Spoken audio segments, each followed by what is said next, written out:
ರೋಡ್ದು problem ಇದೆ, risk factor ಇದೆ.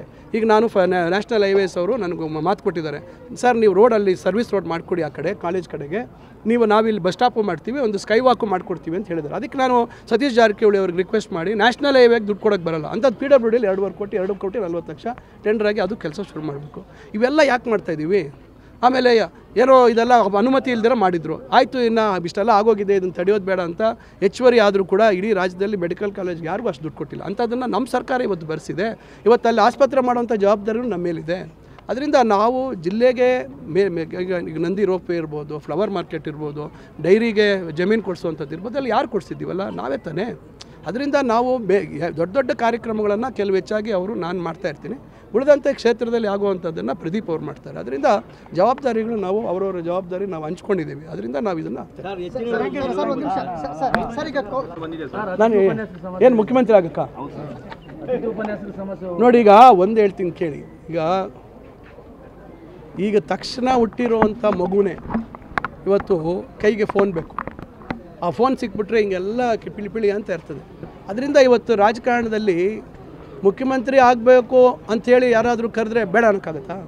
ಇಲ್ಲ ಪ್ರಧಾನಮಂತ್ರಿ ಅವಕಾಶ ಇದೆ ನಿಮಗೆ ಅಂದರೆ ಬೇಡ ಅನ್ನೋಕ್ಕಾಗತ್ತಾ?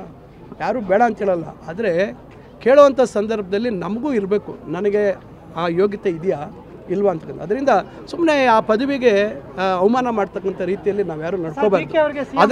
ಅದರದ್ದೇ ನೋಡ್ರಿ, DK ಅವರಿಗೆ ಮುಖ್ಯಮಂತ್ರಿ ಆಗ್ತಕ್ಕಂಥ ಅರ್ಹತೆ ಎಲ್ಲ ಅರ್ಹತೆ ಇದೆ, ಇಲ್ಲ ಅವರಿವತ್ತು ಸಿದ್ದರಾಮಯ್ಯನವರು ಸನ್ಮಾನ್ಯ DK ಶಿವಕುಮಾರ್ ಅವರು ಇಬ್ಬರು ಜೋಡೆತ್ತುಗಳಾಗಿ 2 ಕಣ್ಣಾಗಿ ಇವತ್ತು ಕಾಂಗ್ರೆಸ್ ಪಕ್ಷವನ್ನು ಇವತ್ತು ಅಧಿಕಾರಕ್ಕೆ ತರ್ತಕ್ಕಂಥ ಎಲ್ಲ ಪ್ರಯತ್ನ ಮಾಡಿದ್ದಾರೆ.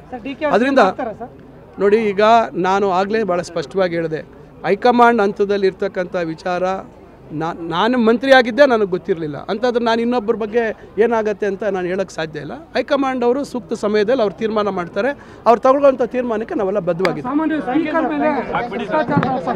ಎಲ್ಲಿ ಕ್ರಾಂತಿ? ನಾನು ಈಗಾಗಲೇ ಹೇಳಿದ್ದೀನಿ, ನವೆಂಬರ್ ಕ್ರಾಂತಿ ಇಲ್ಲ, ಬರೀ ಭ್ರಾಂತಿ ಅಂತೇಳಿ. ಇದು ಏನಾಗಿದೆ, ನಮ್ಗೆ ಯಾರಿಗೂ ಆ ತಲೆನೋವಿಲ್ಲ. ಅದು ಯಾಕೋ ನೀವು ಪಾಪ ಈಗ ಸುದ್ದಿ ಏನೋ ಒಂದು ಓಡ್ತಾ ಇರಬೇಕಲ್ಲ ಬೆಳಗಿಂದ ಸಾಯಂಕಾಲ. ಹಿಂದೆ ಒಂದು ಘಟನೆ ಆಯಿತು, ಒಂದು ಘಟನೆ ಅದು ನನಗೆ ಅದು ಹೇಳಿದ್ರು, ಅದು ತಮಾಷೆ ನನಗೆ ಗೊತ್ತಿಲ್ಲ. ನಮ್ಮ VS ಆಚಾರ್ಯ ಅಂತ ಮಂತ್ರಿಗಳಿದ್ರು ಪಾಪ, ಉಡುಪಿಯವರು, ಭಾಳ ಒಳ್ಳೆ ಮನುಷ್ಯ, ಸಜ್ಜನ, BJP ಅವರಾದ್ರೂ very good person, very harmless person.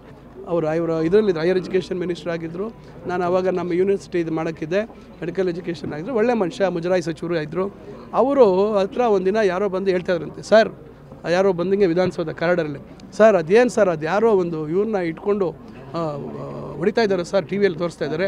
ಏನು ಸರ್ ಬೆಳಗ್ಗೆಯಿಂದ ಹೊಡಿತಾ ಇದ್ದಾರೆ ಸರ್, ಸಾಯಂಕಾಲ ನೋಡಿದ್ರೆ ಸಾಯಂಕಾಲನೂ ಹೊಡಿತಾ ಇದ್ದಾರೆ ಸರ್ ಅವ್ರನ್ನ, ಏನು ಸರ್ ಅಷ್ಟು ಹೊಡಿತಾರೆ ಸ್ವಲ್ಪ ನೋಡಿ ಸರ್ ಅಂತ. ಅವ್ರು ಹೋಮ್ ಮಿನಿಸ್ಟ್ರು ಆಗಿದ್ದರು ಹಿಂದೆ.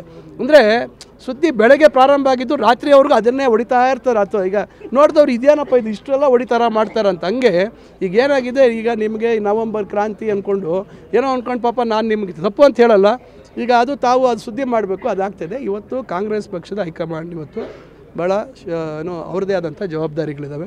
ಬಿಹಾರ್ ಎಲೆಕ್ಷನ್ನು ಇವೆಲ್ಲ ಒಂದು ಚುನಾವಣೆಗಳಲ್ಲಿ ಎಲ್ಲರೂ ಅವರು ಸಕ್ರಿಯವಾಗಿದ್ದಾರೆ. ಇದು ಏನು ತೀರ್ಮಾನ ಆಗಿದೆ, ಏನು ಕ್ರಾಂತಿ ಅಂತ ತಾವೆಲ್ಲ ಊಹಿಸ್ಕೊಂಡಿದ್ದೀರಾ. ಬಹುಶಃ ಅದು ನಮ್ಗೆ ಯಾರಿಗೂ ಅದ್ರ ಬಗ್ಗೆ ಮಾಹಿತಿ ಇಲ್ಲ.